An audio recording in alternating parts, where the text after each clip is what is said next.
مولانا محمد عبده ورسوله اما بعد فقد قال الله تبارك وتعالى في القرآن المجيد والفرقان الحميد فاعوذ بالله من الشيطان الرجيم بسم الله الرحمن الرحيم ان اولياؤه الا المتقون صدق الله العلي العظيم وصدق رسوله النبي الامين الكريم ونحن على ذلك لمن الشاهدين والشاكرين والحمد لله رب العالمين. خیر و برکت کے لیے بآواز بلند درود شریف پڑھ لیں. اللہم صلی علی سیدنا شفیعنا حبیبنا مولانا محمد وآلہ وسلم. صلاۃ و سلام علیک یا رسول اللہ صلی اللہ تعالی علیہ وسلم.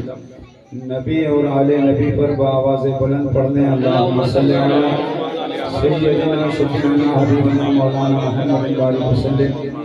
صلاۃ و سلام علیک یا رسول اللہ صلی اللہ تعالی علیہ وبارک وسلم. خدا والے دلوں کی بستیاں آباد کرتے ہیں، خدا والے دلوں کی بستیاں آباد کرتے ہیں، اندھیرے کفر کو ہر قید سے آزاد کرتے ہیں. چلا آتا ہے بیت اللہ خود ان کی زیارت کو، چلا آتا ہے بیت اللہ خود ان کی زیارت کو.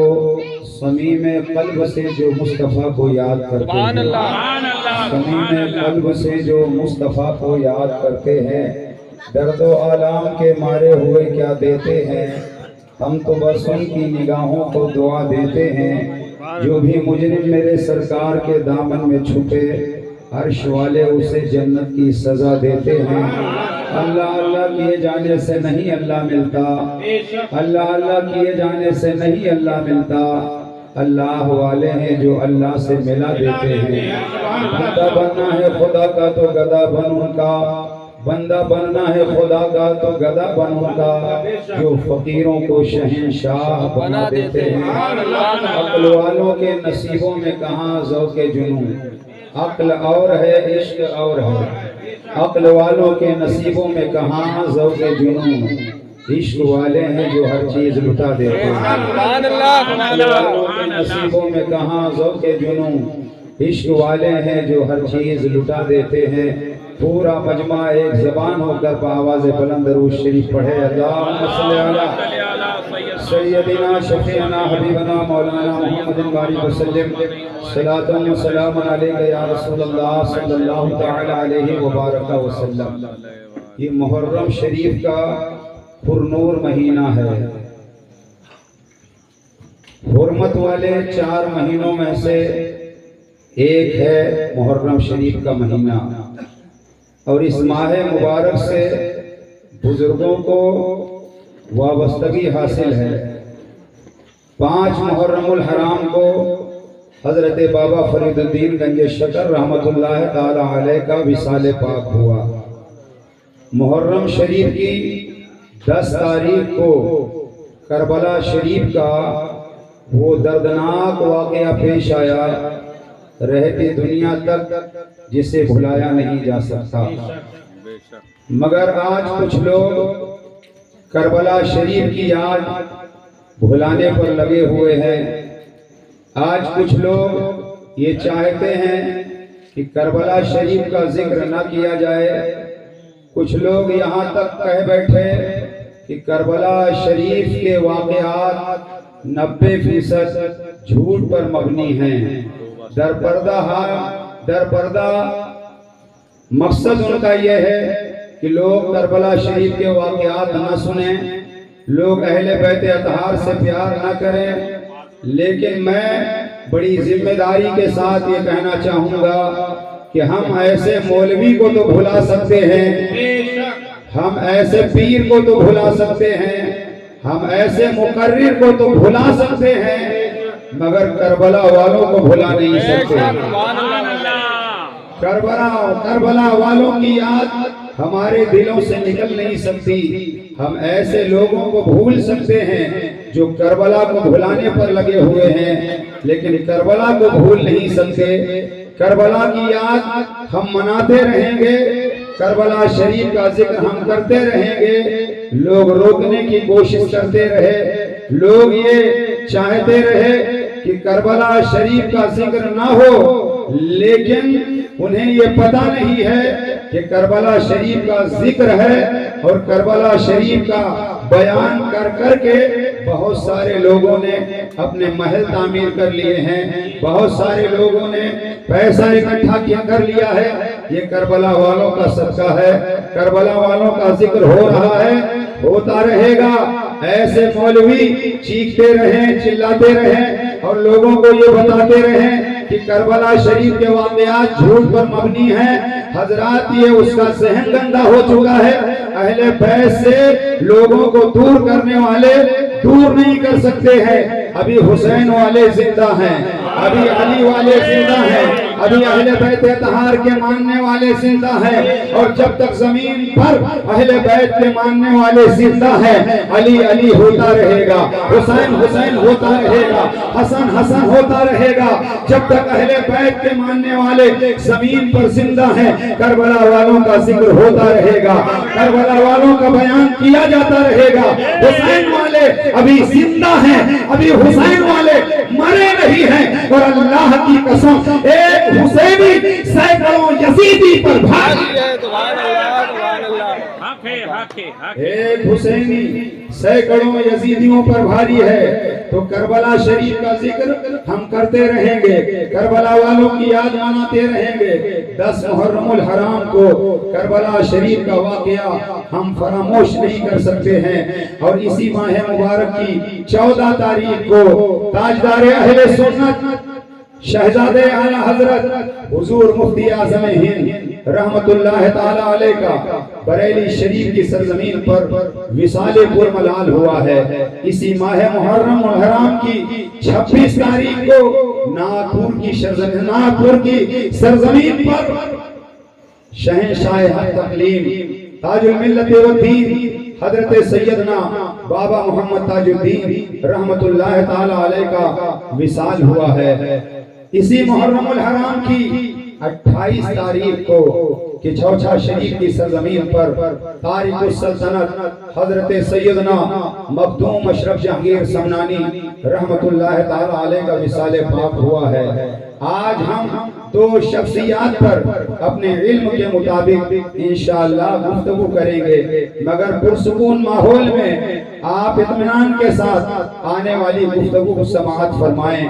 پہلے میں ذکر کروں گا تارک السلطنت حضرت سیدنا مخدوم اشرف جہانگیر سمنانی رحمت اللہ تعالی علیہ کا، جن کا مزار مقدس کہ چوچھا شریف کی سرزمین پر مرجع خلائق ہے۔ ہر سال محرم الحرام کی 26، 27، 28 3 تاریخوں میں مخدوم اشرف جہانگیر سمنانی رحمت اللہ تعالی علیہ کا عرس پاک بڑے ہی اس کو احتشام کے ساتھ منایا جاتا ہے۔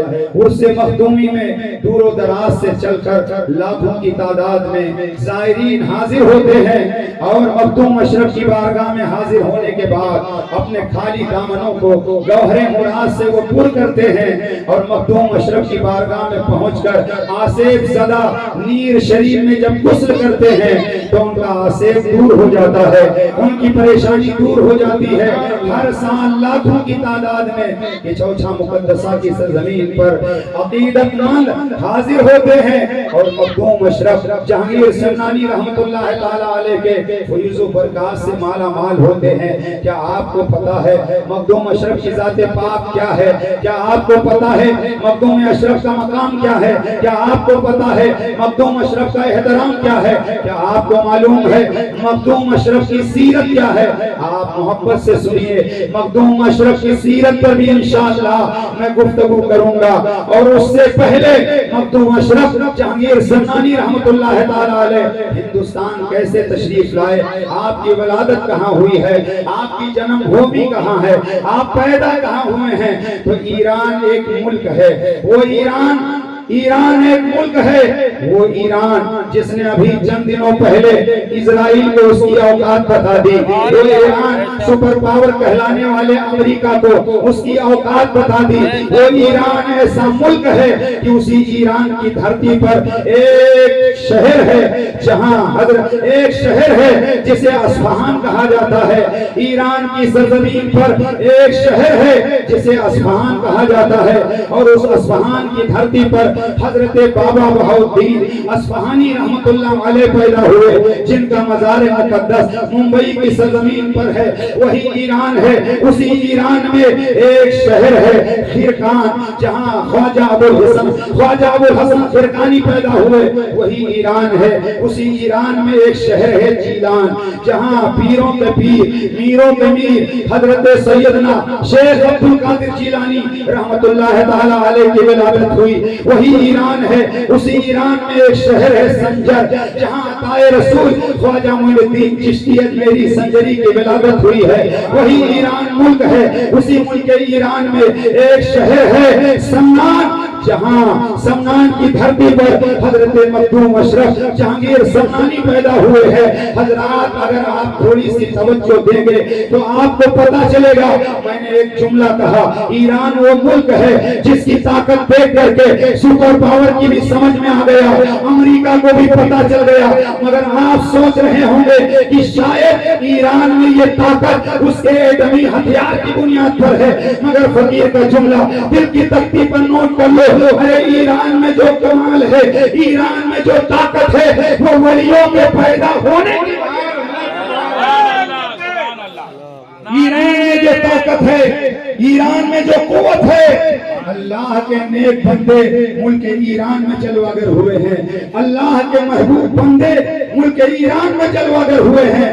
سمنان کی دھرتی پر حضرت سیدنا ابراہیم رحمت اللہ تعالی علیہ کی حکومت تھی، آپ کی سلطنت تھی، مگر حضرت سیدنا ابراہیم رحمت اللہ تعالی علیہ کے گھر یکے بعد دیگرے 3 بیٹیاں پیدا ہو چکی تھی، کوئی نرینہ اولاد نہیں تھی، کوئی بیٹا پیدا نہیں ہوا تھا۔ حضرت سیدنا ابراہیم رحمت اللہ تعالی علیہ مغموم رہتے تھے، کوئی بیٹا پیدا ہو جائے، آپ کی بیوی حضرت خدیجہ وہ بھی مغموم رہتی تھی، کوئی فرزند پیدا ہو جائے۔ حضرات یہی وجہ ہے کہ حضرت خدیجہ حضرت ابراہیم کی اہلیہ محترمہ دعائیں مانگا کرتی تھی۔ آپ بھی دعا کرتے ہیں، ہم بھی دعا کرتے ہیں، دعائیں مانگنے والے بہت سارے لوگ ہیں، دعائیں کرتے رہتے ہیں۔ حضرت سلطان ابراہیم شاہ رحمت اللہ علیہ کی اہلیہ حضرت خدیجہ نے دعا کیا، اور دعا کرتے کرتے نماز پڑھنے کے بعد دعا کرتے کرتے وہی مصلی پر نیند آ جاتی ہے۔ خواب میں ایک بزرگ تشریف لاتے ہیں، حضرت احمد یسوی رحمت اللہ تعالی علیہ، اور وہ خوشخبری دیتے ہیں، ان قریب تمہارے گھر ایک بچہ پیدا ہوگا جس کی ولایت کا سورج چمکتا رہے گا۔ سویرا ہوا، اس کے بعد میں وقت گزرتا رہا، اس علاقے کے ایک مجذوب ولی جن کا نام تھا ابراہیم، انہوں نے بھی آ کر کے بشارت دی، آپ کے گھر ایک بچہ پیدا ہوگا۔ وقت گزرتا رہا، حضرت سلطان ابراہیم رحمت اللہ تعالی علیہ ایک دن بستر پر تھے، اچانک قسمت نے وہ یاوری کی، اللہ کے حبیب کا دیدار ہوا، مصطفیٰ خواب میں تشریف لائے۔ آقا نے ارشاد فرمایا، اے سلطان ابراہیم، تمہارے گھر ان قریب 2 فرزند پیدا ہوں گے، 2 بیٹے پیدا ہوں گے، ایک کا نام اشرف رکھنا، ایک کا نام عارف رکھنا۔ رسول اللہ کی بشارت کے بعد چند دنوں گزرے تھے، سن 708 ہجری 708 ہجری میں سلطان ابراہیم کے گھر ایک چاند سا بچہ پیدا ہوا۔ بشارت کے مطابق اس بچے کا نام اشرف رکھا گیا، اس بچے کا نام اشرف رکھا گیا۔ 4 سال 4 مہینہ 4 دن کی جب عمر ہوتی ہے تو سلطان ابراہیم بڑے بڑے اکابر علماء کو، بڑے بڑے فضلاء کو، بڑے بڑے مفتیان اعظام کو بلاتے ہیں، اور ان کی موجودگی میں محمد اشرف کی بسم اللہ خوانی کی رسم ادا کی جاتی ہے۔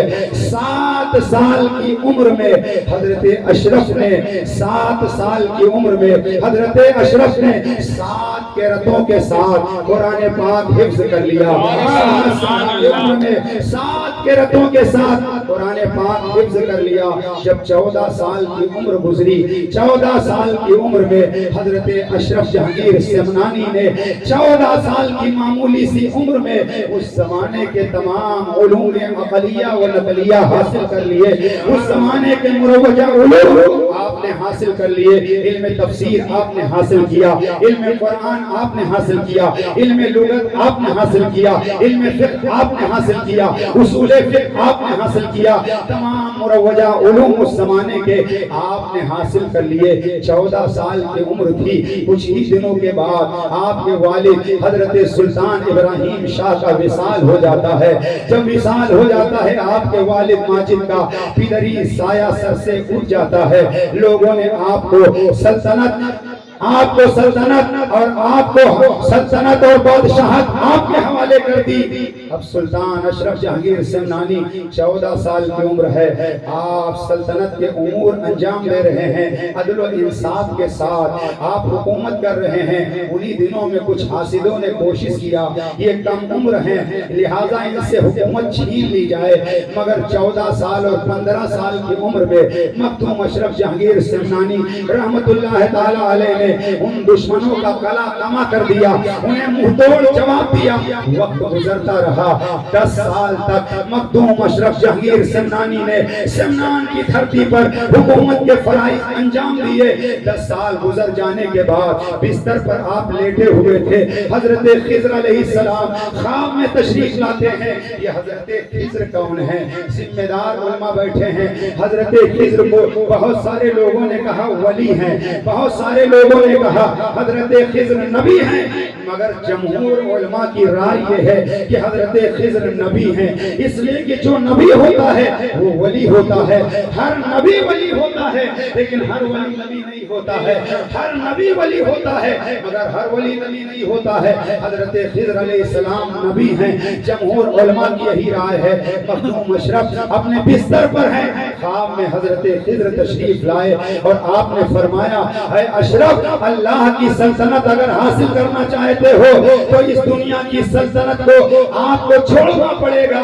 علماء کرام بیٹھے ہیں، دنیا میں اولیاء اللہ بے شمار ہیں، اولیاء کی تعداد کا کسی کو علم نہیں ہے، بے شمار اولیاء ہیں، مگر دکان چھوڑ دیا بہت سارے اولیاء اللہ نے، مکان چھوڑ دیا بہت سارے اولیاء اللہ نے، بیوی بچوں کو چھوڑ دیا بہت سارے اولیاء اللہ نے، دوست و احباب کو چھوڑ دیا بہت سارے اولیاء اللہ نے، مگر حکومت چھوڑی ہو، سلطنت چھوڑی ہو، بادشاہت چھوڑی ہو، ایسے صرف 2 ولی گروہ اولیاء میں پائے جاتے ہیں۔ ایک حضرت سلطان ابراہیم ابن ادہم کی ذات ہے اور دوسرے مخدوم اشرف جہانگیر سمنانی کی ذات ہے۔ حکومت کو چھوڑ دیا، جنہوں نے بادشاہت کو لات مار دیا، مخدوم اشرف جہانگیر سمنانی نے حکومت کو ٹھوکر مار دیا اور آپ سمنان کی دھرتی سے چلے، بھارت کی طرف رخ کیا۔ 12,000 سپاہی آپ کو روانہ کرنے کے لیے چلے، 3 منزل پر پہنچ کر سپاہیوں نے ساتھ چھوڑ دیا، چند فقراء کے ساتھ ہندوستان کی طرف چلے۔ مخدوم اشرف جہانگیر سمنانی اور ہندوستان کے سرزمین پر پیدل سفر کرتے رہے، مگر مخدوم اشرف کی وہ ذات پاک ہے، اللہ نے وہ کمال عطا فرمایا تھا کہ مخدوم اشرف جس ملک میں جاتے تھے وہاں کی زبان بولنا شروع کر دیتے تھے، جس شہر میں جاتے تھے وہاں کی زبان میں کلام کرتے تھے، اور اتنا ہی نہیں، جس شہر میں جو زبان بولی جاتی تھی اسی زبان میں آپ کتاب تحریر فرما دیا۔ اور یہ بڑوں کا کرم ہوتا ہے، جیسا کہ غازی صاحب نے کہا، نذیر بھائی نے جو کلام پڑھا وہ میرا ہی کلام ہے۔ مخدوم اشرف جہانگیر سمنانی کتابیں لکھتے تھے مگر اپنے نام سے نہیں چھپواتے تھے، وہاں کے علماء کو دے دیتے تھے، وہاں کے علماء کو دے دیتے تھے، وہ اپنے نام سے کتابیں چھپوا دیا کرتے تھے۔ مخدوم اشرف بھارت کی سرزمین پر تشریف لائے، 2 سال سفر میں گزر گئے بھارت پہنچنے میں، اور مخدوم اشرف جہانگیر سمنانی جب بہار شریف کی سرزمین پر پہنچے اور منیر شریف سے آپ کا گزر ہوا تو اس وقت منیر شریف کی سرزمین پر ایک بزرگ جن کی ولایت کا ڈنکا بج رہا تھا، حضرت شرف الدین یحییٰ منیری رحمت اللہ علیہ، وہ اپنی خانقاہ میں بیٹھے ہوئے تھے۔ مخدوم اشرف جیسے ہی منیر شریف پہنچے، مخدوم شرف الدین یحییٰ منیری خادموں کے ساتھ بیٹھے تھے، آپ نے فرمایا خادموں سے ایک مخدوم شہر میں آ گیا، ایک مخدوم شہر میں آ گیا ہے، دوسرا مخدوم اب جا رہا ہے۔ دوسرا مخدوم اب جا رہا ہے، مریدین سمجھے نہیں. شیخ شرف الدین یحییٰ منیری آپ فرماتے ہیں میرا عنقریب انتقال ہو جائے گا. جب میرا انتقال ہو جائے تو محمد اشرف نام کا ایک شخص آ رہا ہے، ان سے میری نماز جنازہ پڑھوانا اور ان کے انتظار میں رہنا. کچھ دیر کے بعد مخدوم شرف الدین یحییٰ منیری کا وصال ہوا. مریدوں نے جنازہ تیار کیا، انتظار میں بیٹھ گئے. کچھ لوگ سڑک کے کنارے جا کر کھڑے ہو گئے، آنے جانے والی شاہراہ پر منتظر. کچھ ہی دیر کے بعد گرد و غبار اڑتا ہوا نظر آیا، سواریاں نظر آئیں، پالکی نظر آئی. لوگ گئے، دیکھا ایک حسین چہرہ ہے، ایک خوبصورت چہرہ ہے. مریدوں نے کہا آپ کا نام کیا ہے؟ آنے والے نے کہا محمد اشرف میرا نام ہے. اتنا سنا تھا. مریدوں نے کہا آپ سید ہیں؟ کہا الحمدللہ میں سید ہوں. کہا ہمارے پیر و مرشد نے آپ کے بارے ہی میں وصیت کیا ہے، آپ چلیں اور ہمارے پیر و مرشد کی نماز جنازہ پڑھائیں. محمد اشرف جہانگیر سمنانی آگے بڑھے اور مخدوم شرف الدین یحییٰ منیری کی نماز جنازہ پڑھائی. نماز جنازہ پڑھانے کے بعد مخدوم اشرف نے ان مریدوں سے فرمایا، مخدوم شرف الدین یحییٰ منیری کے مریدوں سے فرمایا ہماری امانت ہمیں دے دو. سبحان اللہ، امانت ہمیں دے دو. مریدوں نے کہا کیسی امانت، کیسی امانت؟ مخدوم اشرف فرماتے ہیں ہماری امانت تمہارے پاس ہے، دے دو. عوام کو معلوم نہیں تھا، مگر تنہائی میں مخدوم شرف الدین یحییٰ منیری نے اپنے خلفاء سے فرمایا تھا یہ میرا جبہ ہے، یہ میرا خرقہ ہے، یہ میرا پیرہن ہے. جب مخدوم اشرف نماز جنازہ پڑھا لیں گے تو انہیں یہ میری طرف سے خرقہ دے دے. سبحان اللہ. صرف خلفاء جانتے تھے اور کسی کو معلوم نہیں تھا. بند کمرے میں مخدوم شرف الدین یحییٰ منیری نے یہ کہا تھا، مگر خلفاء میں لالچ پیدا ہو گئی تھی. انہوں نے کہا اتنا قیمتی خرقہ ہم آنے والے اجنبی سید کو دیں. انہوں نے چھپا کے رکھا تھا.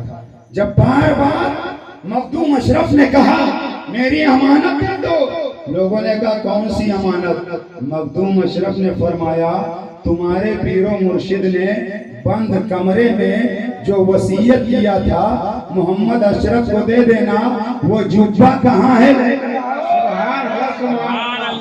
وہ جبہ کہاں ہے؟ لے کر آؤ. تب لوگ حیرت میں پڑ گئے.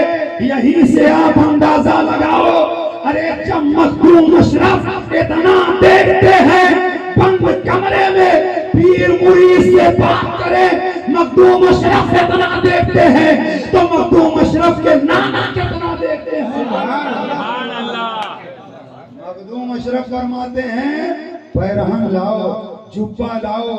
اب مریدوں نے، خلیفاؤں نے، خلفاء نے کہا حضور جبہ بڑا قیمتی ہے، ہم دیں گے نہیں. مخدوم اشرف نے فرمایا ایک کام کرو. مخدوم اشرف فرماتے ہیں ایک کام کرو، جبہ لے کر آؤ، شیخ شرف الدین یحییٰ منیری کی قبر پر رکھ دو، ان کی قبر پر رکھ دو، اور رکھنے کے بعد باری باری آؤ، جبہ اٹھاؤ. جس نے جبہ اٹھا لیا جبہ اس کا.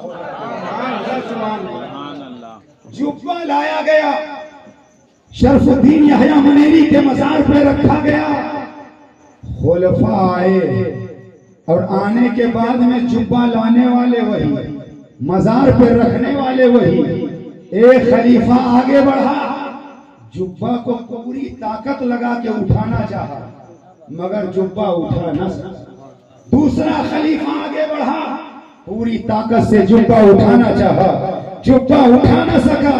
باری باری سارے خلفاء جبہ اٹھانے کی کوشش کرتے رہے، جبہ نہ اٹھا سکے.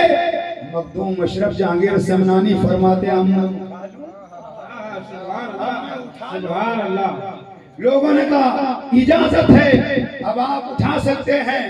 مخدوم اشرف جہانگیر سمنانی آگے بڑھے اور جبہ ایسے اٹھایا جیسے کبھی کبھی آپ مزار سے پھول اٹھا لیتے، سبحان اللہ، جیسے کبھی کبھی آپ پھول اٹھا لیا کرتے ہیں۔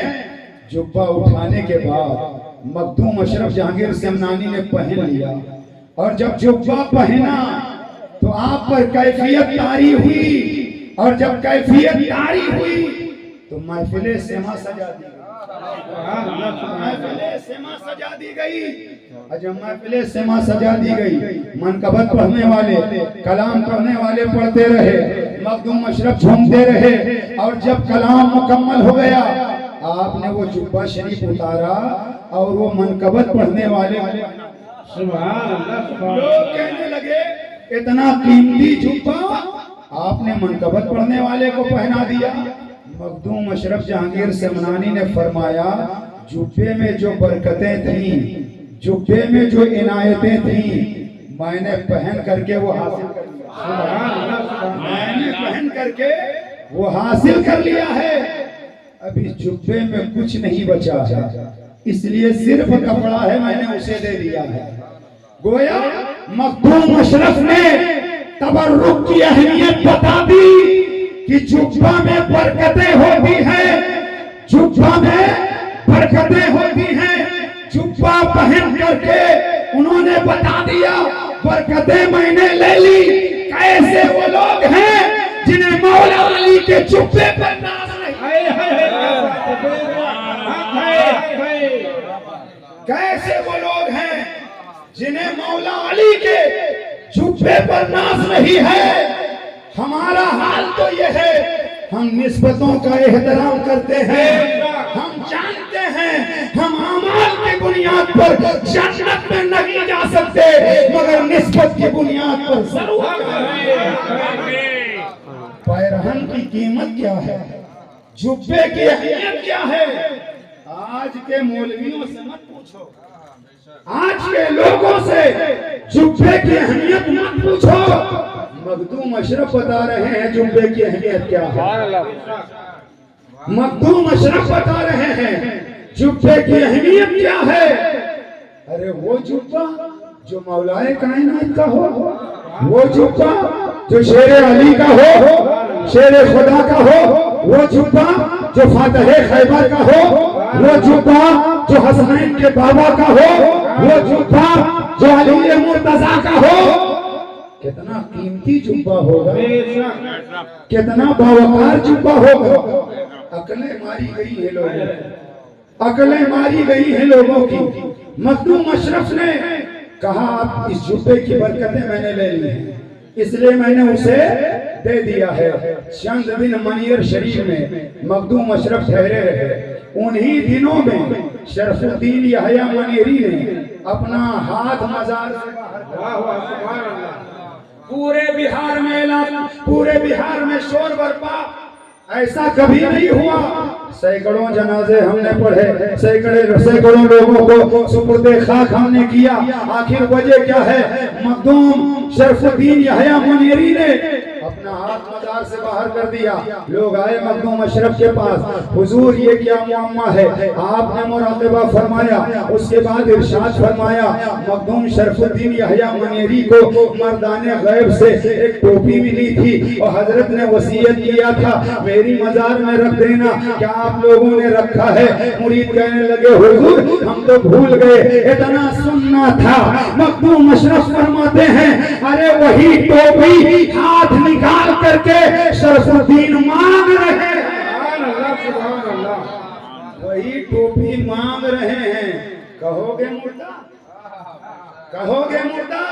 اس لیے ہم قبر کو بھی پہچانتے ہیں، ہم مزار کو بھی پہچانتے ہیں۔ مزار اور قبر، ہم مزار پر جاتے ہیں اور اسی کی مزار پر جاتے ہیں جہاں کچھ ہوتا ہے، جہاں کچھ ہوتا ہے، اور جہاں کچھ نہیں ہوتا فرضی مزار کے نہ اعلیٰ حضرت قائل ہیں نہ، جہاں کچھ ہوتا ہے وہاں بتانے کی ضرورت نہیں پڑتی، جانے کے بعد کیفیت سے پتہ چل جاتا ہے۔ سبحان اللہ، یہاں کچھ ہے، بات ضمن میں آ گئی، سنو۔ خواجہ باقی باللہ، آپ پیر و مرشد ہیں مجدد ثانی کے۔ خواجہ باقی باللہ آپ کی بارگاہ میں لوگ آیا جایا کرتے تھے۔ اسی زمانے میں ایک کفن چور مشہور تھا، تو لوگوں نے کہا حضور جو آپ کے پاس بیٹھتا ہے یہ کفن چوری کرتا۔ خواجہ باقی باللہ نے کہا اچھا۔ دوسرا دن ہوا، کچھ پیسے نکالے اور فرمایا اسے رکھ لے۔ کہنے لگا حضور یہ کیا ہے؟ آپ نے فرمایا میرا کفن مت چرانا۔ باقی باللہ فرماتے میرا کفن مت چرانا۔ کہنے لگا حضور خواہ مخواہ لوگ شکایت کرتے ہیں، میں ایسا کام نہیں کرتا۔ باقی باللہ فرماتے ہیں تو جو بھی کام کرتا ہے بہرحال میرا کفن نہ چرانا۔ پیسہ دے دیا، وہ چلا گیا۔ کچھ ہی دن کے بعد باقی باللہ کا وصال ہو گیا۔ اب یہ بیچارہ بہت پریشان، وعدہ تو کر لیا ہے لیکن کفن قیمتی ہے، اب جاؤں تو کیسے جاؤں؟ تو جیسے اس ویسے بدلنا۔ ہوتا یہ ہے کہ کبھی کبھی کسی کو آپ نے دیکھا ہوگا شوہر بھی دیندار ہوتا ہے، بیوی بھی دیندار ہوتی ہے، اور کبھی کبھی شوہر بھی بدماش ہوتا ہے، بیوی بھی بدماش ہوتی ہے۔ اب یہ رات بھر کفن چور گھر میں کروٹ پر کروٹ۔ بیوی نے کہا کیا بات ہے؟ کہا کیا بتاؤں، وعدہ کر لیا ہے ورنہ موقع میں جانے نہیں دیتا۔ تو بیوی نے کہا کیا وعدہ کیا؟ کہا باقی باللہ سے میں نے وعدہ کیا تھا کفن نہیں چراؤں گا، پیسے بھی لے لیے ہیں۔ تو بیوی نے کہا زندگی میں وعدہ کیا، اب تو انتقال ہو گیا، اب تو چلے جاؤ۔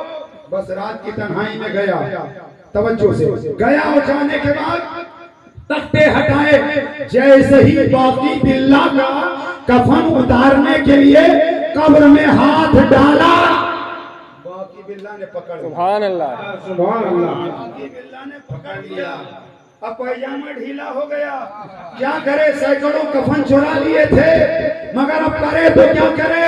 باقی باللہ فرماتے ہیں ہر قبر والوں کو ایک طرح مت سمجھنا۔ سبحان اللہ، سبحان اللہ۔ ہر قبر والے کو ایک طرح مت سمجھنا، ہر قبر میں مردہ نہیں ہوتا، کچھ قبریں ہیں جس میں زندہ ہوتے ہیں، کچھ قبریں ہوتی ہیں جس میں زندہ ہوتے ہیں۔ اب سنیے، جب ہاتھ نکل گیا آپ نے فرمایا وہ ٹوپی مانگ رہے ہیں۔ مخدوم اشرف نے وہ ٹوپی دیا، شرف الدین یحییٰ منیری نے اپنا ہاتھ مزار کے اندر کر لیا۔ اب وہاں سے مخدوم اشرف آگے چلے، اور جب علاء الحق پنڈوی، کہہ دو سبحان اللہ، سبحان اللہ، پنڈوا شریف کی سرزمین پر اس زمانے میں علاء الحق کا ہر چہار جانب ڈنکا بج رہا تھا، اور کئی دن پہلے سے علاء الحق پنڈوی اس طرح سونگ رہے تھے، کئی دن پہلے سے۔ مریدوں نے کہا حضور کیا سونگ رہے ہیں؟ آپ نے فرمایا جس کا انتظار تھا وہ قریب آ رہا ہے۔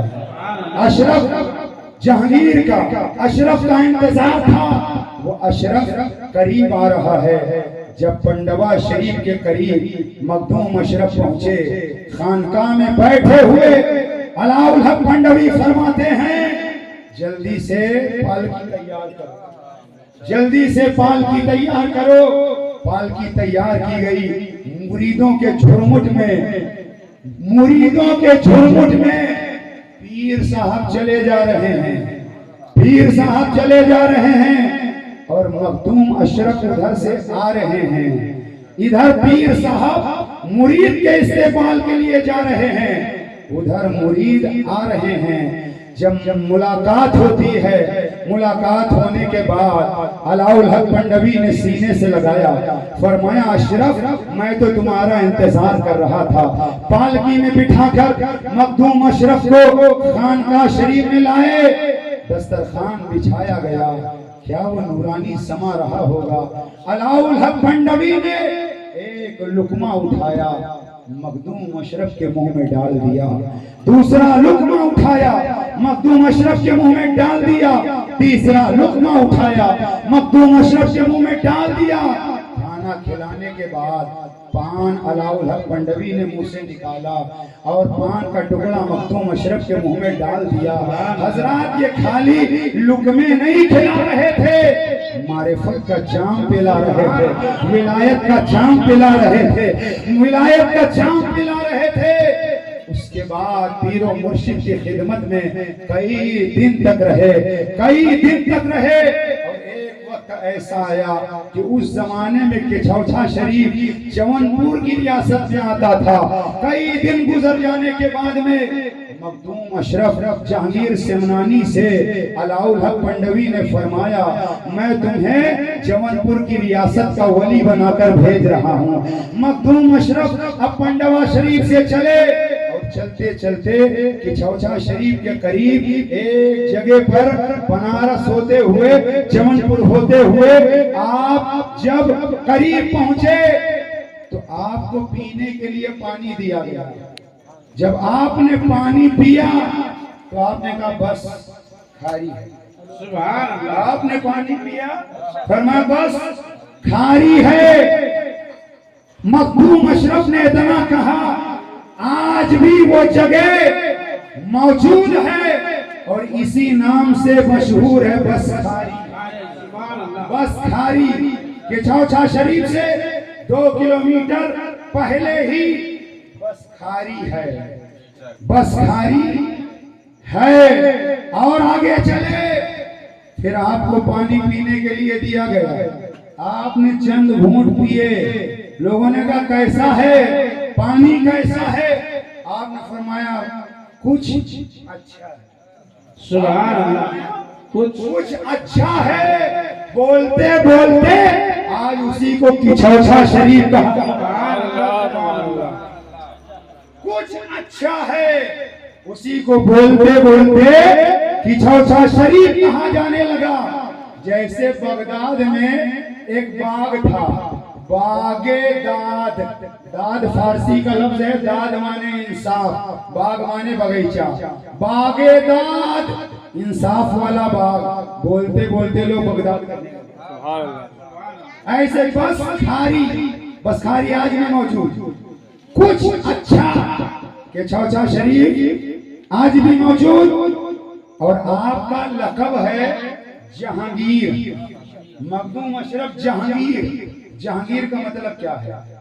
جہانگیر دنیا کا پکڑنے والا، جہانگیر دنیا کا پکڑنے والا۔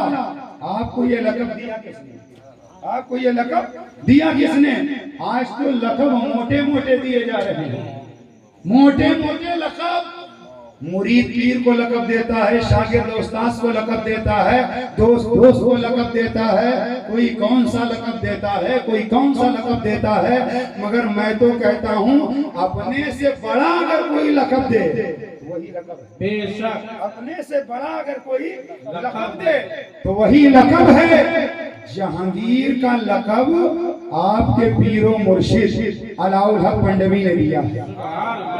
جہانگیر کا لقب آپ کے پیر و مرشد نے دیا، اور ایسے ہی نہیں دیا۔ روز علاؤالحق پنڈوی بیٹھ کر سوچ و بچار کرتے تھے، لوگ اپنے مرید کو لقب دیتے، میں دوں تو کیا دوں، میں لقب دوں تو کیا دوں۔ اسی سوچ و فکر میں کئی دن گزر گیا۔ ایک دن خواب میں آپ خواب میں دیکھتے ہیں اور کہتے ہیں یا اللہ میں کون سا لقب اپنے مرید کو دوں۔ سویرا ہوا اور وہ رات شب قدر کی تھی۔ شب قدر کی رات گزر جانے کے بعد سویرا ہوا۔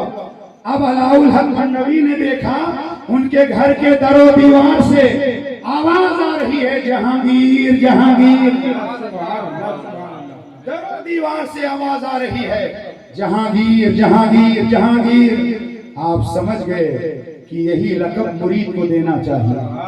آپ نے یہ لقب دے دیا مخدوم اشرف کو جہانگیر کا۔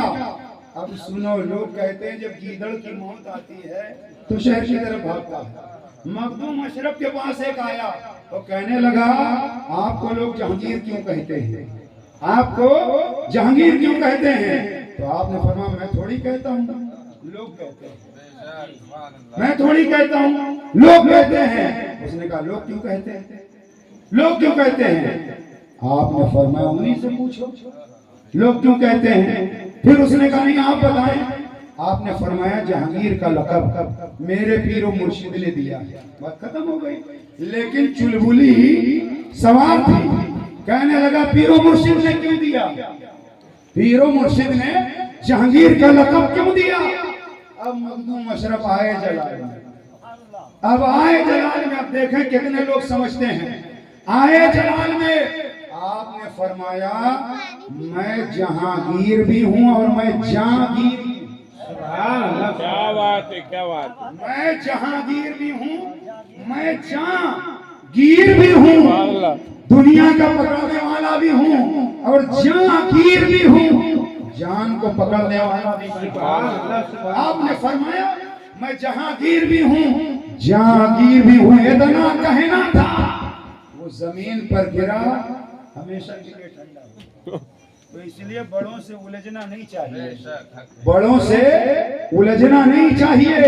وہی مخدوم اشرف شہرت دیکھ کر کے ولیوں سے, پیروں سے, عالموں سے ہر دور میں لوگ حسد رکھتے تھے. مخدوم اشرف جہانگیر سمنانی کے پاس کچھ لوگ ایک آدمی کو تیار کیا اور تیار کرنے کے بعد کہا چلو مخدوم اشرف کے پاس آج چلتے ہیں. تیار کیا, کفن پہنایا, چارپائی پہ اٹھایا زندہ آدمی کو اور مخدوم اشرف کی بارگاہ میں لائے. کہنے لگے حضور انتقال ہو گیا ہے, ہماری تمنا ہے آپ نماز جنازہ پڑھا دیں. زندہ آدمی پھٹ کر کے طے کر کے لائے تھے. جیسے ہی پہلی تکبیر کہیں گے ان کے بیٹھ جانا, دوسری کہیں گے کھڑے ہو جانا, تیسری کہیں گے چارپائی سے اتر جانا, چوتھی کہیں گے بھاگ جانا. ہم لوگ مذاق اڑائیں گے مخدوم اشرف کا, مگر انہیں معلوم نہیں تھا کہ وہ خادم نہیں مخدوم ہے. بے شک وہ خادم نہیں مخدوم ہے. خادم اور ہوتا ہے, مخدوم اور ہوتا ہے. آپ نے وارننگ دی, اللہ والے کچھ نہیں کہتے. آپ نے فرمایا جاؤ کسی اور سے پڑھوا لو. گویا وارننگ دی, ابھی سویرا ہے, سمجھ جاؤ. لوگوں نے کہا نہیں حضرت آپ ہی پڑھا دیں. پھر فرمایا کہیں اور چلے جاؤ. نہیں ہم لوگوں نے ارادہ بنایا ہے آپ ہی پڑھا دیں. آپ نے فرمایا ٹھیک ہے, پھر صف درست کر. سب لوگ کھڑے ہو گئے, چارپائی سامنے رکھی گئی. آپ نے اللہ اکبر کہہ کر کے جیسے ہی نیت باندھی, اب وہ جو زندہ تھا تکبیر کہتے ہی مردہ ہو گیا. ادھر لوگ منتظر, دوسری ہو گئی مگر چارپائی پر لیٹا ہوا ٹس سے مس نہیں ہو رہا. تیسری تکبیر ہو گئی, کچھ نہیں. چوتھی ہو گئی. اب جا کر کے جب گئے تو رونے لگے. مخدوم اشرف نے فرمایا کہ لے جاؤ, لے جاؤ. مخدوم اشرف نے جنازہ پڑھا دیا ہے, لے جاؤ. اب اسے دفن کر دو, لے جاؤ اسے. مخدوم اشرف کی بارگاہ میں آنے کے بعد میں مذاق بنانے والے جسے لائے تھے وہ مردہ ہو گیا. اللہ والوں کی شان یہ ہوتی ہے. مخدوم اشرف تشریف فرما تھے, آپ کی بارگاہ میں ایک شخص آیا, توجہ سے سنیے. آپ کی بارگاہ میں ایک شخص آیا جس کا نام تھا پیر علی. پیر علی آیا, مخدوم اشرف سے کہنے لگا حضرت اپنی صحبت میں رکھ لیں تاکہ کچھ علم ہمیں حاصل ہو جائے, میرا سینہ بھی منور ہو جائے. اللہ والے ظاہر بھی دیکھتے ہیں, باطن بھی دیکھتے ہیں. کیا سوچ کر آئے ہو اللہ والے یہ بھی جانتے ہیں. اسی لیے کہا جاتا ہے عالم کے پاس بیٹھو تو زبان کنٹرول میں رکھو, کچھ غلط بولو گے عالم فتویٰ دے دے گا. ولی کی بارگاہ میں جاؤ تو دل کنٹرول میں رکھو, اس لیے کہ جو دل میں سوچو گے ولی کو پتہ چل جائے گا. مخدوم اشرف سے کہنے لگے حضور اپنی خدمت میں رکھ لیں تاکہ ہمارا سینہ بھی منور ہو جائے. مخدوم اشرف نے فرمایا صبر کرو. چلا گیا. 2 دن کے بعد پھر آیا, حضور اپنی خدمت میں رکھ لیں. مخدوم اشرف نے فرمایا صبر کرو. پھر چلا گیا. تیسرا دن جب آیا تو مخدوم اشرف نے فرمایا صبر کرو. اب وہ غصے میں آ گیا اور مخدوم اشرف کی شان میں گستاخی کر بیٹھا. مخدوم اشرف نے فرمایا یہاں گستاخوں کو کچھ نہیں ملتا, یہاں باادب لوگوں کو ملتا ہے, گستاخوں کو یہاں سے کچھ نہیں ملتا. وہ وہاں سے چلا, ان کی بارگاہ نہ صحیح بارگاہ بہت ہے, دوسری بارگاہ میں چلا جاؤں گا. وہاں سے چلا اور میر علی کی بارگاہ میں گیا.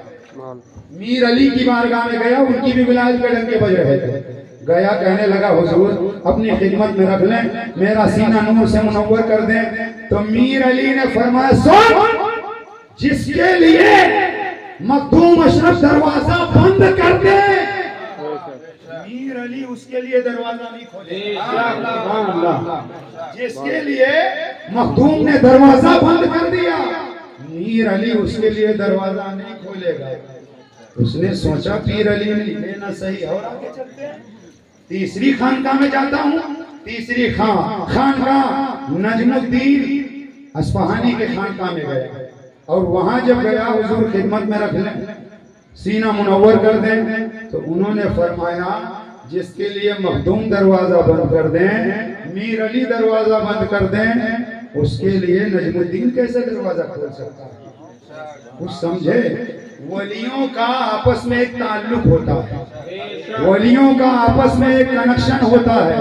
یہ تو مرید ہیں، یہ تو نہ سمجھ مرید ہیں، سمجھدار نہیں، یہ نہ سمجھ مرید ہیں جو پیروں کے نام پہ لڑ رہے ہیں، یہ نہ سمجھ مرید ہیں جو پیروں کے نام پہ لڑ رہے ہیں، ورنہ سارے اولیاء آپس میں ایک ہیں، سارے اولیاء آپس میں ایک ہیں، یہ نہ سمجھ مرید ہیں جو پیروں کے نام پہ لڑ رہے ہیں۔ آپ نے سمجھا مخدوم نے دروازہ بند کر دیا تو دوسری جگہ بھی دروازہ بند، تیسری جگہ بھی دروازہ بند۔ اسی لیے میں کہتا ہوں جس کے لیے محبوب الہی دروازہ بند کر دیں، اس کے لیے غریب نواز کا دروازہ نہیں کھلے گا۔ جس کے لیے غریب نواز دروازہ بند کر دیں، اس کے لیے شیخ عبد القادر جیلانی دروازہ نہیں کھلے گا۔ جس کے لیے شیخ عبد القادر جیلانی دروازہ بند کر دیں، اس کے لیے مولا علی دروازہ نہیں کھولیں گے، اور جس کے لیے ابو بکر دروازہ بند کر دیں، اس کے لیے مولا علی دروازہ نہیں کھولیں گے، اور جس کے لیے مولا علی دروازہ بند کر دیں، اس کے لیے ابو بکر صدیق دروازہ نہیں کھولیں گے، اس کے لیے صدیق اکبر دروازہ نہیں کھولیں گے۔ اور آگے بڑھیں، جس کے لیے حسن دروازہ بند کر دیں، جس کے لیے حسین دروازہ بند کر دیں، جس کے لیے حسن دروازہ بند کر دیں، جس کے لیے حسین دروازہ بند کر دیں، اس کے لیے صحابہ دروازہ بند کر دیں گے، اس کے لیے صحابہ دروازہ بند کر دیں گے۔ اسی لیے میں کہتا ہوں اگر صحابہ سے کچھ لینا ہے تو اہل بیت کے پاس آنا پڑے گا، اور اہل بیت سے کچھ لینا ہے تو صحابہ کے پاس جانا پڑے گا۔ اہل بیت سے لینا ہے تو صحابہ کے پاس، صحابہ سے لینا ہے تو اہل بیت کے پاس۔ دو دروازے آج بھی کھلے ہوئے ہیں۔ شروع میں مسجد نبوی کے اندر لوگوں کے دروازے کھلتے تھے، لوگوں کے دروازے اندر کھلتے تھے۔ ایک وقت آیا میرے نبی نے اعلان فرما دیا جن کے دروازے مسجد نبوی کے اندر کھلتے ہیں، آج سے سارے دروازے بند، آج سے سارے دروازے بند۔ مسجد نبوی میں صرف دروازے دو کھلیں گے، ایک علی کا دروازہ کھلے گا، دوسرا نبی کا۔ ایک علی کا دروازہ کھلے گا، دوسرا نبی کا دروازہ کھلے گا، اور آج بھی نبی کا دروازہ کھلا ہوا ہے، آج بھی مولا کائنات کا دروازہ کھلا ہوا ہے۔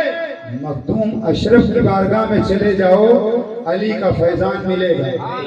مخدوم اشرف کی بارگاہ سے دروازہ مخدوم اشرف کا ہے، فیضان مولا کائنات کا ہے۔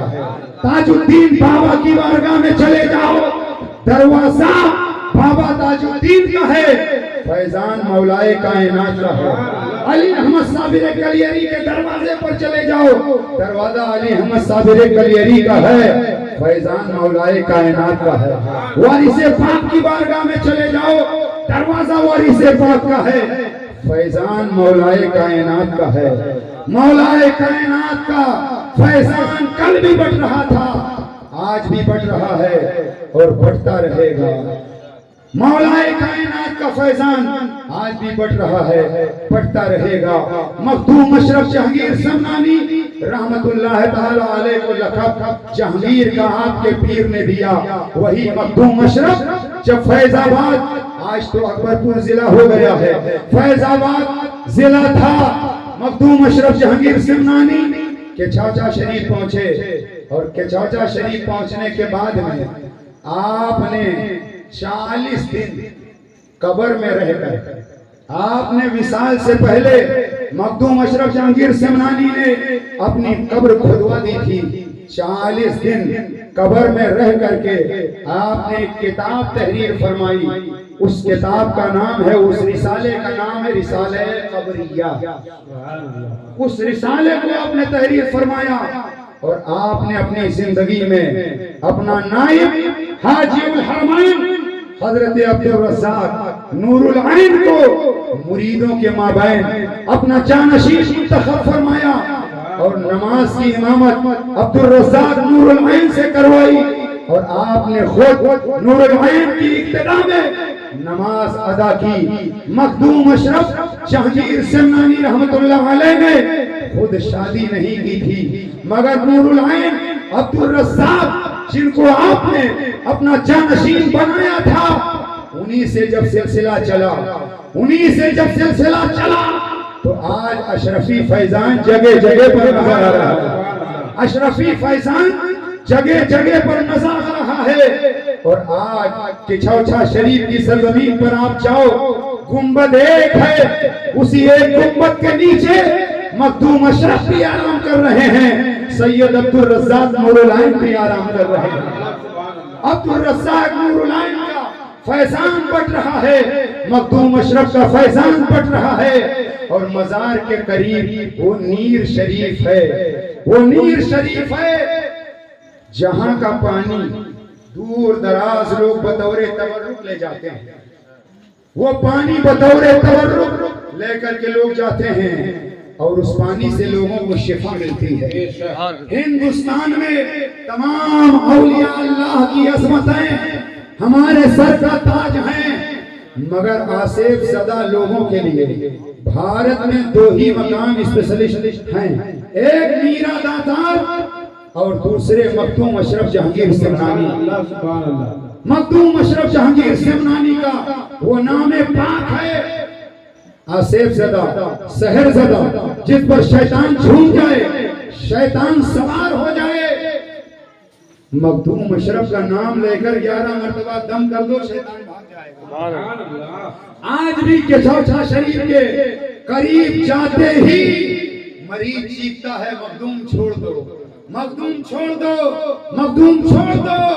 مخدوم اشرف جہانگیر سمنانی کے نام پاک سے ہزار لوگوں کو شفائیں مل رہی ہیں، بیماروں کو صحت یابی مل رہی ہے۔ جہاں ڈاکٹر جواب دے دیتے ہیں، حکمہ جواب دے دیتے ہیں اور کہتے ہیں جسمانی بیماری نہیں ہے، مخدوم اشرف کے دیار میں لایا جاتا ہے، نیر شریف کا پانی پلایا جاتا ہے، مریض صحت یاب ہو جاتا ہے، اس کی پریشانی دور ہو جاتی ہے۔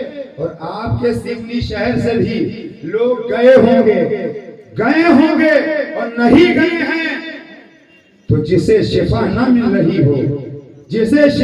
مل رہی ہو، وہ بیمار ہو، آصف زدہ ہو، سچے دل سے مخدوم اشرف کے دیار میں چلا جائے، اور کم از کم 3 دن مخدوم اشرف کے دیار میں رہے، اپنی حیثیت کے مطابق 11 دن رہے، کم از کم 3 دن رہے، 11 دن رہے، یا 21 دن رہے، یا 51 دن رہے۔ اور نیر شریف میں ایک تالاب ہے، جو نیر شریف، اس نیر شریف میں نہانے کا طریقہ بھی یہ ہے کہ 3 لوٹا پانی سے نہاؤ، یا 11 لوٹا پانی سے نہاؤ، یا 21 لوٹا پانی سے نہاؤ، یا 51 لوٹے سے نہاؤ، بھر کے پانی سے نہاؤ تو آصف دور ہو جائے گا، شیطانی وسوسہ دور ہو جائے گا۔ اسی لیے میں کہتا ہوں، جو اہل بیت کے غدار ہیں، جو اہل بیت کی شان میں گستاخی کرتے ہیں، انہیں پکڑو، زنجیروں میں جکڑو، مخدوم اشرف کے دیار میں لے جاؤ، نیر شریف میں ڈبکیاں لگواؤ، اور جب وہ ڈبکی لگا لیں گے تو مخدوم مخدوم بولیں گے، مخدوم مخدوم بولیں گے، اور جدھر مخدوم ہے ادھر ہی سبحان اللہ سبحان اللہ، ادھر مخدوم ہے ادھر ہی دھوم ہے۔ ایسے لوگوں کو کچھوچھا شریف میں کم از کم ایک مرتبہ ضرور جانا چاہیے، تاکہ وہ جا کر کے اشرف کے دیار میں اپنی اوقات پہچان لیں۔ کہیں تم پر بھی تو نہیں رافضیت کا بھوت سوار ہو گیا، کہیں تم پر بھی تو نہیں خرجیت کا بھوت سوار ہو گیا، اس لیے کہ اہل بیت کی شان میں گستاخی یا رافضی کرے گا یا ناسبی کرے گا یا خارجی کرے گا۔ اہل بیت کی شان میں گستاخی یا ناسبی کرے گا یا خارجی کرے گا، صحابہ کی شان میں رافضی گستاخی کرے گا۔ نہ ہمارا رافضیوں سے کوئی تعلق ہے، نہ ہمارا خارجیوں سے کوئی تعلق ہے، نہ ہمارا ناسبیوں سے کوئی تعلق ہے، ہمیں مصطفیٰ کے گھر والوں سے پیار ہے، مصطفیٰ کے در والوں سے پیار ہے۔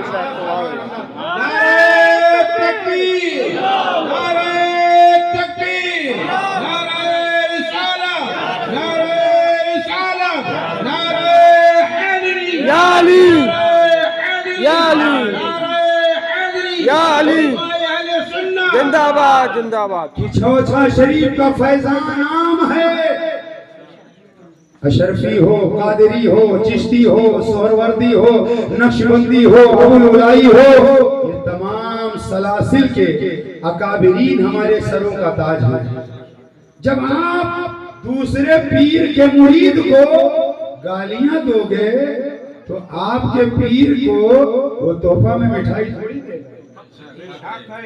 اس لیے دوسرے سنی پیروں کا احترام کرو اور اپنے پیر کو غلط حرکتیں کر کے تمہاری وجہ سے پیر پر لوگ انگشت نمائی نہ کریں، اس لیے کہ آپ اپنا فعل درست کریں۔ مخدوم پاک کی ذات بیان ہم جیسا کامل نہیں کر سکتا۔ ایک شخصیت پر میں نے اجمالاً گفتگو کی ہے، اب دوسری ذات پاک جو اعلیٰ حضرت کے شہزادے حضور مفتی اعظم ہند رحمت اللہ تعالی علیہ، اعلیٰ حضرت سرکار کے چھوٹے بیٹے وہ مفتی اعظم ہند، جن کے تقوی کا جواب نہیں، جن کے فتوے کا جواب نہیں، جن کے علم کا جواب نہیں، جن کے وقار کا جواب نہیں، جن کے خلق کا جواب نہیں، جن کے کردار کا جواب نہیں، وہ مفتی اعظم ہند کی ذات پاک ہے۔ دہلی کی سرزمین پر فتح پوری مسجد میں ایک بہت بڑا جلسہ تھا، اکابر علماء کرام موجود تھے، سید نعیم الدین مراد آبادی تشریف فرما تھے، حضور محدث اعظم ہند کے چھوچھوی بھی تشریف فرما تھے، مفتی اعظم ہند بھی تشریف فرما تھے۔ دوران تقریر چائے آئی، توجہ سے سننا، مسجد کے اندر جلسہ ہو رہا تھا، چائے جب آئی تو حضور محدث اعظم ہند کی چھوچھوی رحمت اللہ تعالی علیہ نے چائے کی پیالی لی اور مسجد میں بیٹھے بیٹھے چائے پینا شروع کیا، دیگر علماء نے بھی پینا شروع کیا، اور ادھر حضرت مفتی اعظم ہند رحمت اللہ تعالی علیہ آپ نے چائے کی پیالی لی اور خارج مسجد جا کر فصیل پر بیٹھ کر کے چائے پینا شروع کر دیا۔ لوگوں نے حضور محدث اعظم ہند سے کہا، حضرت آپ مسجد میں بیٹھ کر چائے پی رہے ہیں، دیگر علماء بھی بیٹھ کر پی رہے ہیں، حضور مفتی اعظم ہند خارج مسجد جا کر کیوں چائے پی رہے ہیں؟ محدث اعظم ہند نے فرمایا کہ مسجد کے اندر اعتکاف کی نیت کرنے کے بعد کھانا پینا جائز ہو جاتا ہے، یہ ظاہر سی بات ہے، ہم لوگوں نے بھی اعتکاف کی نیت کیا ہے، مفتی اعظم ہند نے بھی اعتکاف کی نیت کیا ہوگا اور یقیناً کیا ہوگا، تو لوگوں نے کہا پھر وہ باہر جا کر کے خارج مسجد چائے کیوں پی رہے ہیں؟ تو محدث اعظم ہند کی چھوچھوی رحمت اللہ علیہ فرماتے ہیں، ہم لوگ جو چائے پی رہے ہیں یہ مفتی اعظم کا فتویٰ ہے، وہاں جا کر جو چائے پی رہی ہے ان کا تقویٰ ہے۔ یہ ان کا تقوی ہے. فتویٰ اور ہوتا ہے، تقوی اور ہوتا ہے. تقوی جس پر ناز کرے وہ مفتی اعظم ہند. تقوی جن پر ناز کرے وہ مفتی اعظم ہند کی ذات ہے. متقی بن کر دکھائے اس زمانے میں کوئی ایک میرے مفتی اعظم کا تقوی چھوڑ کر. وہ مفتی اعظم ہند رحمت اللہ تعالی علیہ کی ذات ہے. ممبئی کی سرزمین پر ایک بہت بڑا جلسہ تھا. صدارت تھی حضور محدث اعظم ہند کی، سرپرستی تھی حضور مفتی اعظم ہند رحمت اللہ علیہ کی. بہت بڑا جلسہ تھا، سینکڑوں کی تعداد میں اکابر علماء. اور مفتی اعظم ہند ابھی منبر پر تشریف نہیں لائے تھے. حضور محدث اعظم ہند منبر پر تشریف لا چکے تھے. جلسہ شباب پر تھا. اتنے میں خبر آئی کہ مفتی اعظم ہند جلسہ گاہ میں تشریف لا رہے ہیں. توجہ سے سننا، مفتی اعظم ہند جب جلسہ گاہ کے قریب آئے تو منبر شریف چھوڑ کر کے حضور محدث اعظم ہند نیچے اتر آئے. سبحان اللہ. منبر شریف سے اترنے کے بعد مفتی اعظم ہند کے ہاتھ کا بوسہ دیا. مفتی اعظم ہند رحمت اللہ علیہ نے حضرت محدث اعظم ہند کو سینے سے لگایا، ان کے ہاتھ کا بوسہ دیا. پھر دونوں حضرات منبر شریف پر آئے. کیا وہ سما رہا ہوگا؟ ایک طرف کی چھاؤچھا کا فیضان بڑھ رہا تھا، دوسری طرف بریلی شریف کا فیضان بڑھ رہا تھا. کی چھاؤچھا شریف کا فیضان بھی تقسیم ہو رہا، بریلی شریف کا بھی فیضان تقسیم ہو رہا. جلسے کے بعد کسی نے کہا، حضور محدث اعظم ہند سے کسی نے کہا، حضور آپ سید ہیں، آل رسول ہیں، مصطفیٰ کا خون آپ کی رگوں میں ہے، آپ منبر شریف سے اتر کر کے ایک پٹھان کی تعظیم کے لیے گئے، ایک پٹھان کی تعظیم کے لیے گئے. تو حضور محدث اعظم ہند نے فرمایا، ہاں اس کی وجہ یہ ہے کہ میری رگوں میں رسول اللہ کا خون ہے اور مفتی اعظم کے سینے میں رسول اللہ کی حدیثیں ہیں. رسول اللہ کی حدیثیں ہیں، وہ مجھے آل رسول سمجھ کر احترام کرتے ہیں، ہم انہیں نائب رسول سمجھ کر احترام کرتے ہیں. ہم انہیں نائب رسول سمجھ کر کے احترام کرتے ہیں. مفتی اعظم ہند رحمت اللہ تعالی علیہ کی شخصیت بہت ہی اعلیٰ ہے. آخری بات عرض کر دیتا ہوں. اعلیٰ حضرت سرکار بیٹھ کر فتویٰ لکھ رہے تھے. ایک بوڑھی عورت ہے، کہنے لگی اعلیٰ حضرت سے، بچہ بیمار ہے، بچہ بیمار ہے. ڈاکٹروں نے جواب دے دیا ہے، حضور کوئی تعویذ ہو تو عطا کر دیں، تعویذ ہو تو عطا کر دیں. اعلیٰ حضرت سرکار نے فرمایا، آپ نے فرمایا بیٹھ جاؤ، کچھ دیر میں تمہارا معاملہ سنا جائے گا. اس لیے کہ اعلیٰ حضرت فتویٰ لکھ رہے تھے. کچھ دیر کے بعد پھر بڑی بھی کہنے لگی، حضور بچہ بیمار ہے. آپ نے فرمایا کہ تھوڑی دیر کے بعد. وہ مایوس ہو کر کے خاتون چلی گئی روتے ہوئے کہ جب اپنا پیر کام نہیں آتا تو پھر کیا ہوگا. کچھ دیر کے بعد اعلیٰ حضرت فتویٰ نویسی سے جب فارغ ہوئے، آپ نے خادم سے فرمایا جاؤ فلاں محلے میں بڑی. خادم گیا، بڑی بی سے کہنے لگا اعلیٰ حضرت تمہیں بلاتے ہیں. ہمیں اعلیٰ حضرت آگا تمہیں بلاتے ہیں. قسم خدا کی جو آنسو نکل گئے تھے وہ محبت میں، جو آنسو نکل گئے تھے غم کے وہ خوشی میں تبدیل ہو گئے. وہ بڑھیا عورت جلدی جلدی آئی. اعلیٰ حضرت فرماتے ہیں بڑی بی میرا بیٹا مفتی اعظم، میرے بیٹے مفتی اعظم کو لے جاؤ، انہی سے تمہارا مسئلہ حل ہو جائے گا. بڑی بھی کہنے لگی حضور کیا ہوگا؟ فرمایا جب یہ وضو فرمائیں گے تو ان کی داڑھی کا پانی بیمار بچے کو پلا دیں. حضور مفتی اعظم کے مریدوں خوش ہو جاؤ، تمہیں پیر ملا ہے تو جانشین غوث اعظم ملا ہے. مفتی اعظم چلے، ایک تشت میں پانی جمع کیا گیا، بچے کو پلایا گیا. قسم خدا کی جو بچہ بے ہوش تھا پانی پیتے ہی ہوش میں آ گیا. جو بیمار بچہ لیٹا تھا اٹھ کر بیٹھ گیا. میں سوچنے لگا جب مفتی اعظم کے وضو کا یہ حال ہے تو رسول اللہ کے وضو کا حال کیا؟ سبحان اللہ. مفتی اعظم ہند کی ذات پاک ہے، وہ مفتی اعظم ہند کی ذات پاک ہے. بریلی شریف میں اعلیٰ حضرت بھی تعویذ لکھتے تھے, مفتی اعظم ہند بھی تعویذ لکھتے تھے, مگر تعویذ لکھنا اور ہے, تعویذ بیچنا اور ہے. کچھ لوگ اعلیٰ حضرت کے نام پر تعویذ کا دھندا کر رہے ہیں. یا 21,000 لوں گا تو گھر کی بندش کروں گا, 11,000 لوں گا تو بندش کروں گا. اپنے اوپر کا بھوت اتار نہیں پاتے, یا 21,000 میں لوگوں کے گھروں کا بھوت اتار رہے.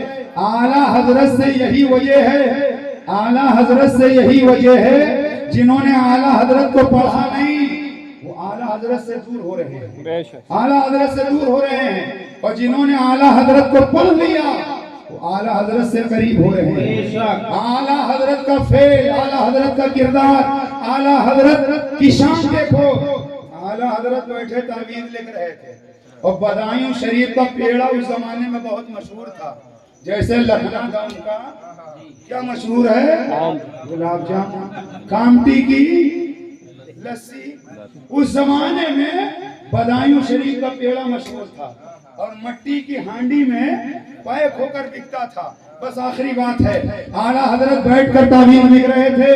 ایک صاحب آئے, مٹی کی ہانڈی میں وہ پیڑا لے کر آئے, اعلیٰ حضرت سے سلام کیا, بیٹھ گئے. اعلیٰ حضرت فرماتے ہیں خیریت تو ہے؟ الحمدللہ خیریت ہے. اعلیٰ حضرت فرماتے ہیں کوئی کام ہے؟ نہیں نہیں حضور کوئی کام نہیں. فرمایا کسی مقصد کے لیے آئے ہو؟ نہیں نہیں حضور کوئی مقصد نہیں. اعلیٰ حضرت نے سب پوچھ لیا.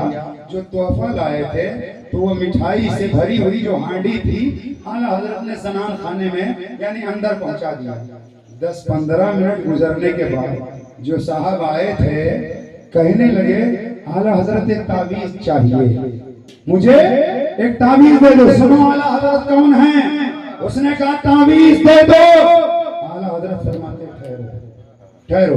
خادم سے فرمایا اندر جاؤ, اور وہ مٹھائی سے بھرا ہوا, مٹھائی سے بھری ہوئی وہ ہانڈی واپس لاؤ. مٹھائی سے بھری ہوئی ہانڈی واپس لائی گئی. اعلیٰ حضرت نے اٹھایا, آنے والے صاحب سے فرمایا یہ ہانڈی لے جاؤ, احمد رضا تعویذ نہیں بیچتا. 3 مرتبہ. یہ کون بتائے گا؟ اس کو بھی تو بتاؤ. اس کو بتاؤ کہ دھندا بند ہو جائے گا. ہم سے دشمنی کی وجہ تو یہی جو کوئی نہیں بتاتا وہ میں بتاتا. آپ نے فرمایا 3 مرتبہ پوچھا, تم نے کہا کوئی کام نہیں, کوئی مقصد نہیں, تو اب چلے جاؤ, احمد رضا تعویذ نہیں بیچتا. پھر دوبارہ آنا. تحفے میں لایا تھا, طے نہیں کیا تھا اعلیٰ حضرت نے اتنا لوں گا اتنا لوں گا, تحفے میں لایا تھا مگر نہیں. اعلیٰ حضرت جانتے تھے اگر ایسا کیا تو میرے نام پر لوگ دکانیں سجا لیں گے, لوگ دکانیں کھول لیں گے. یہی وجہ ہے کہ آج لوگ تعویذ دیتے ہیں, گھر کی پریشانی دور نہیں کر پاتے. آپ پتہ لگا لینا, یہ میرا دعویٰ ہے.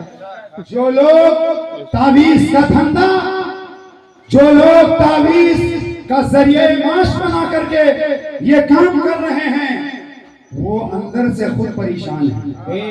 بتائیں نہ بتائیں وہ خود پریشان ہیں. دوسروں کی پریشانی کیا دور کریں گے؟ اعلیٰ حضرت یا مفتی اعظم ہند تعویذ دیتے تھے. اور ایک جملہ عطائی عرض کر دیتا ہوں, غازی صاحب سر اٹھاؤ, سر جھکا کے بیٹھو, سر اٹھا کے بیٹھو. اعلیٰ حضرت کا تعویذ, مفتی اعظم ہند کا تعویذ وہ تعویذ نہیں تھا, وہ تعویذ کی صورت میں مفتی اعظم کی کرامت ہوتی تھی, وہ تعویذ کی صورت میں اعلیٰ حضرت کی کرامت ہوتی تھی. حضرت نے جیسے تعویذ دے دیا ایسا ہو ہی نہیں سکتا کہ کام نہ ہوا. مفتی اعظم نے جسے تعویذ دے دیا ایسا ہو ہی نہیں سکتا کہ کام نہ ہوا ہو. اس لیے کہ تعویذ ذریعہ معاش نہ بنایا جائے. میں تعویذ لکھنے کا قائل ہوں, دھندے کا قائل نہیں, ذریعہ معاش کا قائل نہیں ہوں, بزنس کا قائل نہیں ہوں. ہاں اگر بزنس کرنا ہے, آپ کو تعویذ کا دھندا کرنا ہے, تو پھر اعلیٰ حضرت امام احمد رضا فاضل بریلوی کی تعلیمات کو بھی عام کرو. بتاؤ, آج دوسرے عقیدے کے لوگ یہ سمجھتے ہیں کہ احمد رضا نے بدعتوں کو رواج دیا ہے، اعلیٰ حضرت نے بدعتوں کا خاتمہ کیا ہے۔ اعلیٰ حضرت کو پڑھو تو اعلیٰ حضرت کی سیرت کو جانچو سمجھو۔ مزار پہ عورتیں جاتی ہیں، اعلیٰ حضرت سے سوال کیا گیا، آپ نے فرمایا ہر قدم پہ لعنت، گھر سے راستے میں جتنے قدم پڑتے ہر قدم پہ لعنت۔ یہ تو ہر مولوی بتاتا ہے مزار پہ عورتوں کا لے جانا ناجائز ہے، مگر ٹوپی بدل کے کپڑے بدل کے خود عورتوں کو مزار پہ لے جا رہا ہے، خود مزار پہ لے جا رہا ہے۔ اور میں نے اسی سیونی میں ان کو بھی دیکھا ہے جو ولیوں کے قائل نہیں ہیں۔ صبح صبح میں نے کئی لوگوں کو دیکھا جو میاں محمد ولی کے نام سے چڑھتے ہیں مگر اندھیرے میں جاتے ہیں، صبح صبح جاتے میں نے دیکھا بھی ہے، جاتے ہیں۔ اور میں نے علاء الدین صابر کلیری کے آستانے پر خود دیکھا، وہاں سے سہارنپور قریب ہے، میں نے بہت سارے تبلیغ سے تعلقات رکھنے والوں کو بھی دیکھا ہے، آستانے پر جاتے میں دیکھی ہوئی بات کرتا ہوں، میرے ساتھ چلو کلیر شریف میں دکھا دوں گا۔ اولیاء کے آستانے پر وہ لوگ بھی جاتے ہیں، ہم لوگ بھی جاتے ہیں، وہ مجبور ہو کے جاتے ہیں۔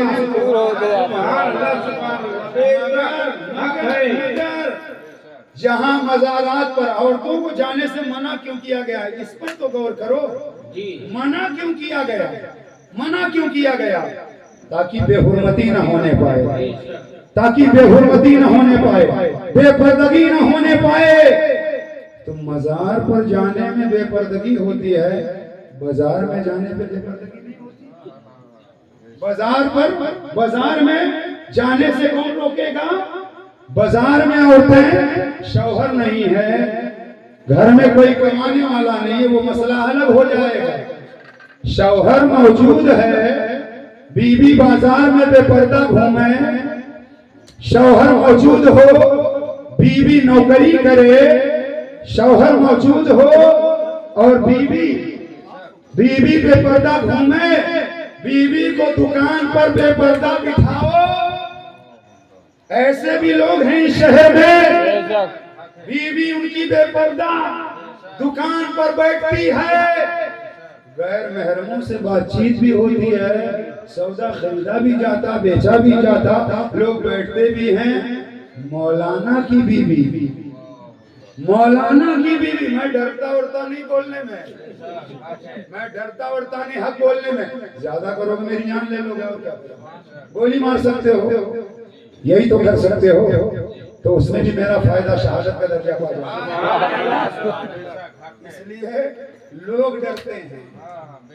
فقیر اہل بیت کا غلام اعلیٰ حضرت کا سچا وفادار کبھی نہیں۔